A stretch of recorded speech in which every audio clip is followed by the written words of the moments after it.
আগামী 17ই সেপ্টেম্বর সেদিনে কি, সেদিনে বিশ্বকর্মা পুজো। আর বিশ্বকর্মা পুজোর সাথে সাথে সেই দিনে এবার একাদশী তিথি পড়েছে, একাদশী ইন্দিরা একাদশী তিথি। 17ই সেপ্টেম্বর বুধবার আশ্বিন মাসে কৃষ্ণপক্ষীয় একাদশী, ইন্দিরা একাদশী।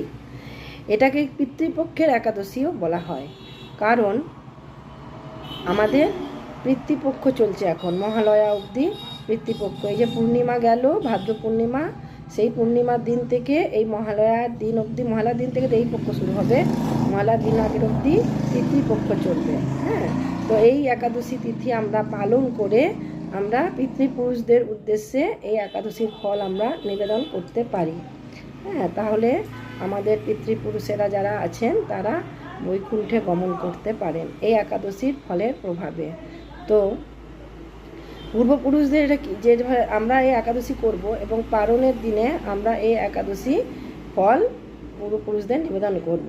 এর মন্ত্র হচ্ছে ইদম ইন্দিরা একাদশী ব্রত ফলং সর্বেশাং অমুক গোত্রস্য অমুক নাম অর্পণং অস্তু। এই মন্ত্র বলে আমরা পূর্বপুরুষদেরকে আমরা এই ব্রতের ফল নিবেদন করতে পারি।